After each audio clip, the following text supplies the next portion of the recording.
Are you an assassin?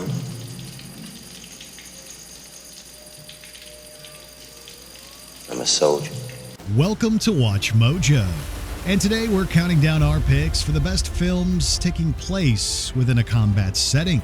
This means it will be excluding non-combat war films such as Schindler's List. For your cooperation, you have my gratitude. Come on, go. Number 20, All Quiet on the Western Front.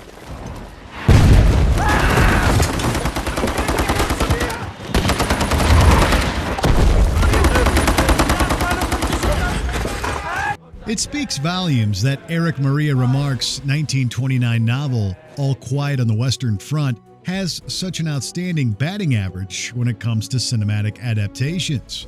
3 separate film versions of Remarque's piece have been lauded by cinephiles and critics. The first from 1930, a second in 1979, and the most recent in 2022. Vous avez 72 heures pour accepter nos conditions. Geben Ihnen 72 Stunden, unsere Bedingungen zu akzeptieren. Sie sind nicht zu verhandeln. 72 Stunden. The source material remains the same, a harrowing account of wartime idealism that descends into disillusionment. All Quiet on the Western Front is told from the perspective of a German soldier. But make no mistake, none of these adaptations glorify war. Instead, the sentiment here is very much the opposite. The intense sights and sounds vividly bring home to the viewer the horrors of combat.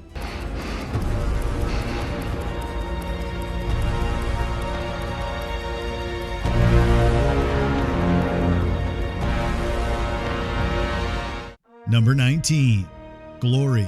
Congratulations. I ain't sure I'm wanting this, girl. Here's a question. How much does historical accuracy mean when making a nonfiction film? Okay, now how about a war film specifically? Glory is one of those well-regarded efforts that's extremely well made and compelling. It's also been showcased often to students at the high school level, despite questions of inaccuracies with regard to its content. Oh, I see. So the white man give you a couple of stripes, next thing you know, you hollering, ordering everybody around like you the master himself. This, of course, takes nothing away from the impactful messages behind Glory, nor the quality of its performances. This dramatized tale of a real African-American regiment during the American Civil War succeeds on an emotional level, rather than a rational one. This is no insult. Glory is absolutely worth a watch.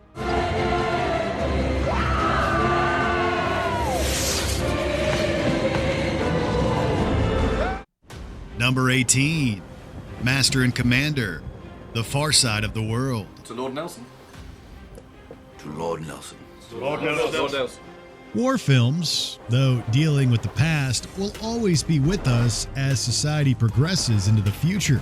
Master and Commander, The Far Side of the World, may not be a title that one immediately associates with this genre, but the Napoleonic setting is just one of the elements that help make it unique. Their greed will be their downfall. England is under threat of invasion. And though we be on the far side of the world, this ship is our home. Russell Crowe presents a powerful performance as Jack Aubrey, a fictional British Navy man who rises in the ranks to Rear Admiral. His friendship with co-star Paul Bettany takes a central place within the film's narrative, but the action set pieces also ensure that Master and Commander, The Far Side of the World, retains a thrilling atmosphere. Thank you. Huzzah for Captain Pulling! Hip hip! Huzzah! Hip hip! Huzzah! Number 17, Torah Torah Torah. I'd sooner form my own opinion. Don't anticipate hostile action. Perspective can be everything when it comes to crafting a well-actualized war epic. Torah Torah Torah from 1970 tells the story of Pearl Harbor by utilizing American and Japanese directors to each side's stories. This dedication to accuracy and impartiality ensures that Torah Torah Torah endures. そっくりやろが。ああ、それとあれがフォード島というわけですな。そういうこっちゃ。It also remains a bold move for the time, since 1970 was only 25 years removed from the end of World War II. Torah Torah Torah could have easily descended into flag-waving and grandstanding, but the film instead mulls over the tragedy from all sides. The film ends up being more successful overseas than in North America, but don't let this dissuade you from exploring what Torah Torah Torah has to offer its audiences.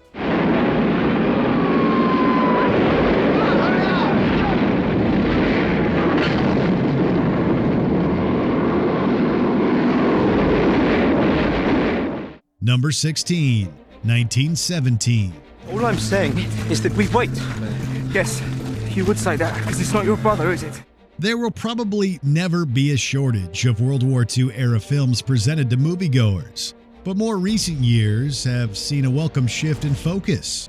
Author H.G. Wells may have erroneously claimed World War I to be the war that will end war, but this tragic conflict has seen a recent rise in serious-minded appraisals of this era. Sam Mendes' 1917 is one of the more successful and well-regarded of these entries. A big-budgeted epic that nevertheless eludes pitfalls associated with the style.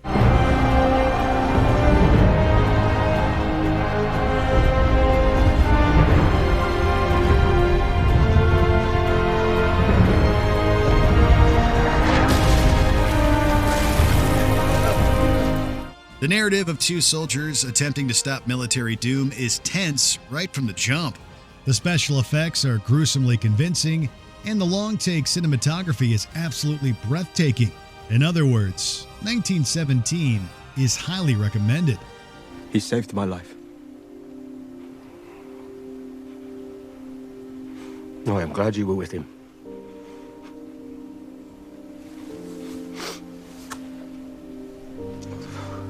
Thank you, Will. Number 15, The Deer Hunter. Na zdrowie! To you, Mike. Na zdrowie, everybody. The Deer Hunter takes a lot of time with its characters. In fact, director Michael Cimino's perfectionist tendencies are almost enough to exclude this film from our list due to a combat-focused criteria. Then we get to the actual wartime sequences.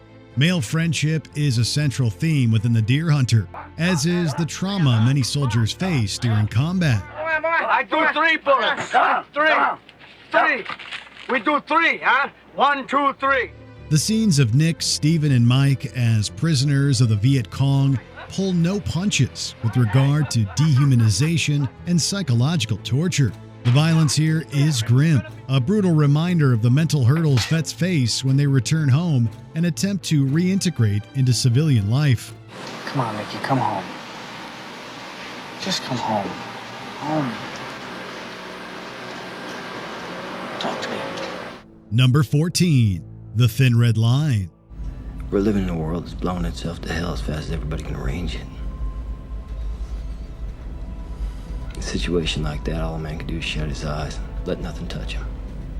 Director Terrence Malick's flair for compelling visuals meets highbrow narrative artistry with this 1998 war film, The Thin Red Line.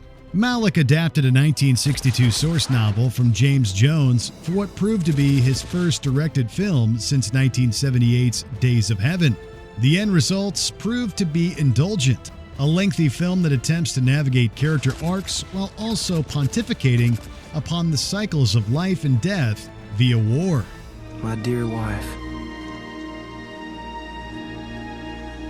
you get something twisted out of your insides by all this blood, filth, and noise.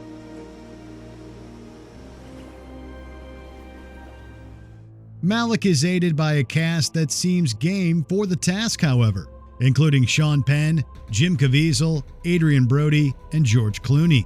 The Thin Red Line is perhaps not for Malickian newcomers who should start with Badlands, but absolutely worth your time.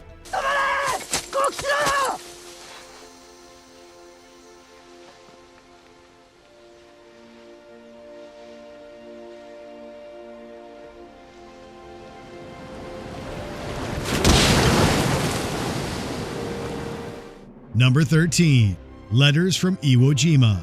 花子、俺たちは掘っている。一日中ひたすら掘り続ける。そこで戦い、そこで死ぬことになる穴。Clint Eastwood managed to direct not one, but two separate war movies that were released back in 2006. Both films deal with the Battle of Iwo Jima from World War II, with flags of our fathers told from the Allied perspective and letters from Iwo Jima from the Japanese. いよいよ我らの真価が問われる時が来た。日本帝国軍の一員として誇りを持って戦ってくれることと信じる。Audiences can view both films as one whole story, but each film works as a standalone piece. Because of its Japanese perspective, Iwo Jima may be more challenging or enlightening for some Western viewers. Critics found it compelling and thought-provoking, and the film garnered a Best Picture Oscar nomination as well as 3 others. 休んじて国に準ずるべし。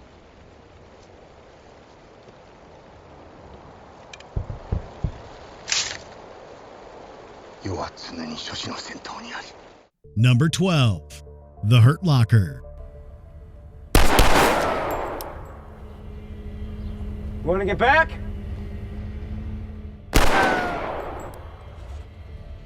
Catherine Bigelow became the first woman to ever win a Best Director Oscar thanks to her efforts on the war film The Hurt Locker.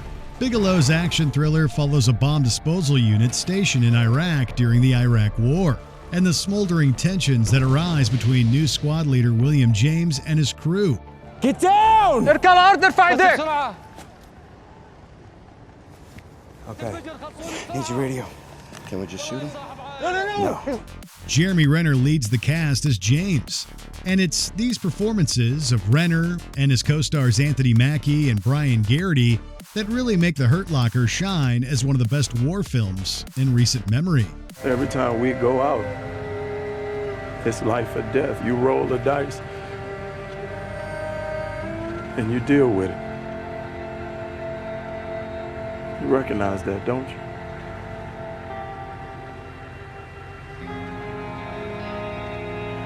Yeah. Number 11. La Grande Illusion. C'est une bonne solution. Je l'ai manqué. Sie dürfen nicht so viel sprechen. As Maya Angelou wrote, "We are more alike, my friends, than we are unalike." This humanistic sentiment is one that's central to 1937's La Grande Illusion. Director Jean Renoir and his co-screenwriter Charles Spock ensure that their characters receive a lot of light and shade to counterbalance the darkness of war. Une tentative comme la vôtre ne peut réussir qu'à 2. Pas plus. Et je connais vos préférences. C'est pas juste. Mais qu'est-ce qui est juste dans une guerre? Ah non, mon vieux, on peut pas accepter ça, voyons. La Grande Illusion celebrates similarities between soldiers on both sides of its World War I setting, and does so while simultaneously showcasing the inevitable violence of combat. The film's pacifist message, combined with its heavy thematic critiques of fascism, also saw La Grande Illusion seized by officials in Nazi Germany. Nous allons reprendre la lutte contre... comme les copains, quoi. Faut bien qu'on la finisse, cette putain de guerre, non? En espérant que c'est la dernière. Tu te fais des illusions. Number 10. Dunkirk.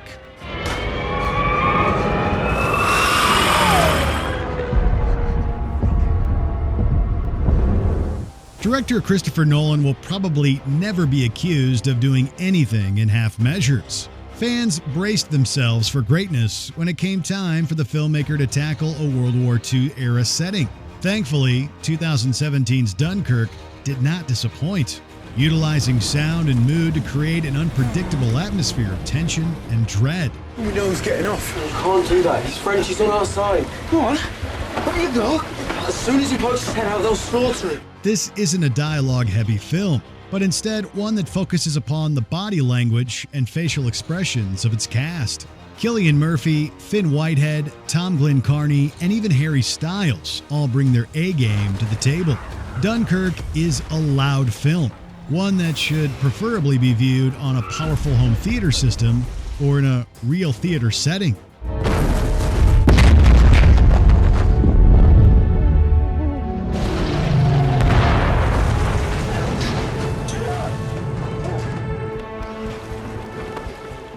Number 9. Full Metal Jacket. What side was that, Private Pyle? Sir, left side, sir! Are you sure, Private Pyle? Sir, yes, sir! What side was that, Private Pyle? Sir, right side, sir! Stanley Kubrick's unique and occasionally idiosyncratic style of filmmaking is set on full display here with 1987's Full Metal Jacket. The basic training setup of the film's first half takes a heavy turn around the film's halfway point, effectively setting the stage for war. Are those live rounds?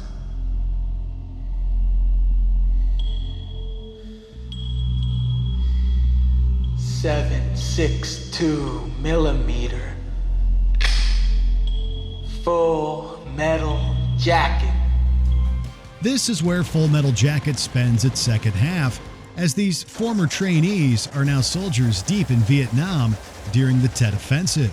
It's somewhat episodic and chaotic in execution, but also indicative of what was going on in war cinema from the 70s and 80s. The everyday horrors and unpredictability of combat are effectively laid out here in Kubrick's incomprehensibly influential style. You want to waste her? Go on. Waste her.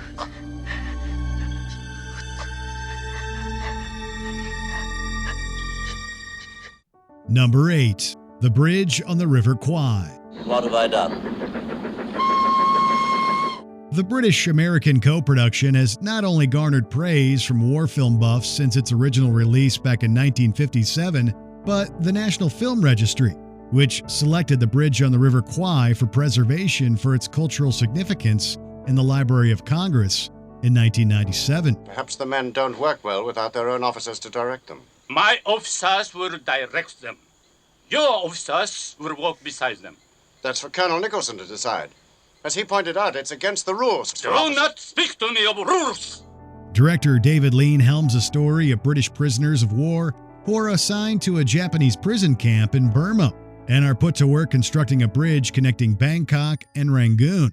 This, despite Geneva Conventions stating that officers are exempt from such work. The result is a film of world-class acting and memorable set pieces.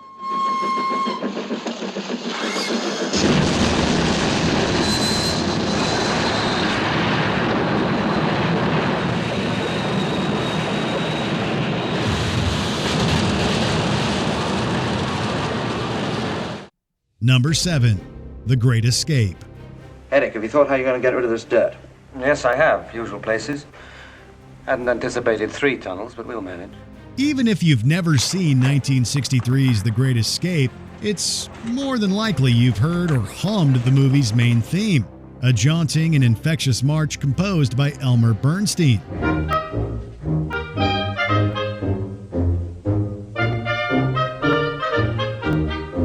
Steve McQueen stars as the leader of a group of World War II POWs who are intent on digging an escape tunnel from their German concentration camp prison. McQueen's charisma is undeniable here, as is the impressive stunt work on display in the film, particularly during a death-defying motorcycle scene. This sequence has gone on to become the stuff of war movie legend and has earned The Great Escape a spot on our list. Do you think it was worth the price? It depends on your point of view, Henley. Yes. Number 6. Platoon. There are times since I've felt like the child born of those two fathers. War is hell, and very few 80s films capture the realism of frantic combat better than films like Oliver Stone's Born on the 4th of July and Platoon. In the latter, Charlie Sheen, Tom Berenger, and Willem Dafoe star as soldiers stationed during the Vietnam conflict in a platoon full of wildly varied personalities and levels of morality. Stay out of this, Elias. This ain't your show. You ain't a firing squad, you piece of shit! Stone's purpose in writing the film was to offer a stark contrast to the Vietnam portrayed in 1968's The Green Berets, starring John Wayne. In fact, Platoon utilized the director's own first-hand experiences as an infantryman for inspiration. The results are harrowing and haunting, making Platoon one of the finest war movies ever made.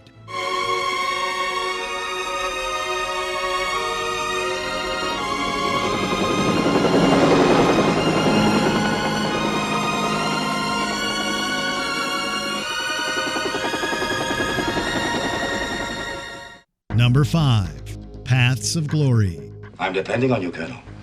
All France is depending on you. Filmmaker Stanley Kubrick may be known among his fans for his infamous 1987 Vietnam-era picture Full Metal Jacket, but the director actually worked in the war movie genre much earlier with this 1957 tale of a French battalion during World War I. Kirk Douglas stars as the troop's commanding officer, who attempts to defend his men against charges of cowardice due to their failure of what's essentially a mission of self-destruction. The case made against these men is a mockery of all human justice. Gentlemen of the court, to find these men guilty will be a crime to haunt each of you to the day you die. Stanley Kubrick's filmography is crowded with classics, but the anti-war flick Paths of Glory may be one of the director's more underrated efforts. I apologize for not revealing my true feelings. I apologize, sir, for not telling you sooner that you're a degenerate, sadistic old man. And you can go to hell before I apologize to you now or ever again. Number 4. Das Boot. Unser Boot.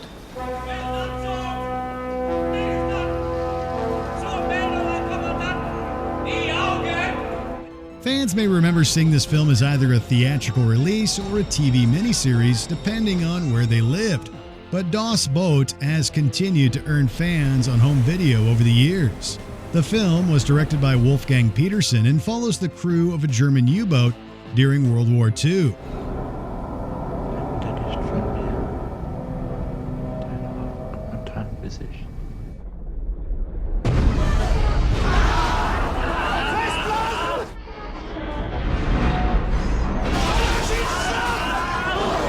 Das Boot was notable for capturing not only the thrill and danger of battle, but also the dullness that came to define the often long stretches of downtime in between sporadic conflict. Add to this the memorable score by Klaus Doldinger, and you have one unique war film for the ages. Wissen Sie was? Die sitzen im Casino und feiern unsere Versenkung! Not yet, Kameraden! Number 3. Lawrence of Arabia. He was the most extraordinary man I ever knew. Did you know him well? I knew him. Don't let the nearly 4-hour runtime of 1962's Lawrence of Arabia dissuade you from catching this masterpiece for the first time. Director David Lean crafted a true classic with this dramatized adaptation of T.E. Lawrence's diplomatic experiences in World War I. Lawrence of Arabia features a stellar cast including Peter O'Toole, Omar Sharif, and Alec Guinness. In their eyes, we are not soldiers, but rebels. And rebels, wounded or whole, are not protected by the Geneva Code and are treated harshly. How harshly? Yep, Obi-Wan Kenobi himself co-stars in this sprawling and breathtaking epic, a film full of action and visceral thrills. There's emotional depth to the picture too, however, as well as an all-time Hall of Fame score from composer Maurice Jarre. Lawrence of Arabia is the real deal. There was something about it I didn't like. Well, naturally. No, something else. I see. Well, that's all right. Let it be a warning. No, something else. What then? I enjoyed it. Number 2. Apocalypse Now. Smell! You know that gasoline smell? The whole hill. Smells like victory. The word epic doesn't even begin to describe this massive film from director Francis Ford Coppola and co-screenwriter John Milius. Apocalypse Now is a dark and violent thrill ride that follows Martin Sheen as Captain Benjamin Willard, a detached military man in search of a mission. That mission turns out to be an assassination attempt on a reclusive renegade colonel by the name of Kurtz. Marlon Brando's magnetic performance as the mentally unhinged Kurtz may not appear until the film's final sequences, but its immense power continues to haunt viewers to this day as one of the best war film performances ever committed to celluloid.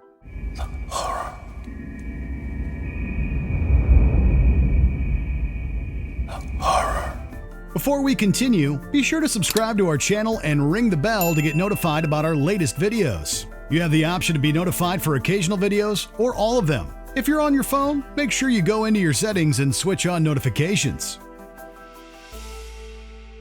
Number 1. Saving Private Ryan. Stand out of your weapons. Keep those actions clear. I'll see you on the beach. Realistic violence is a staple of war films, but not everyone was ready for the astonishing level of grit director Steven Spielberg put on screen in Saving Private Ryan. The film's opening sequence alone, which details the invasion of Normandy on June 6, 1944, is a visceral gut check that places the audience directly in the middle of combat. Spielberg's film also focuses on people, however, specifically a squad whose mission is to find Private James Ryan, whose 3 brothers have perished during the conflict. Your brothers were killed in combat.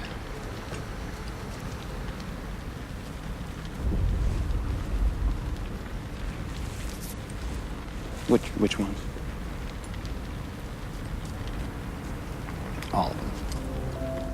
This balance of action and emotion, along with its immense critical and commercial success, more than justifies Saving Private Ryan's top position as the greatest war movie ever.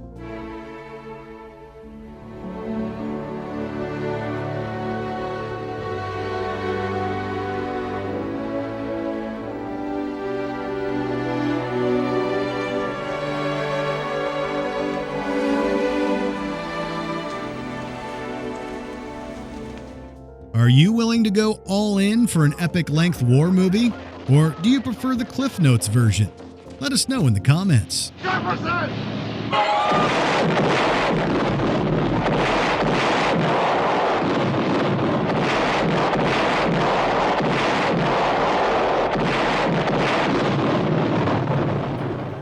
Did you enjoy this video? Check out these other clips from WatchMojo, and be sure to subscribe and ring the bell to be notified about our latest videos.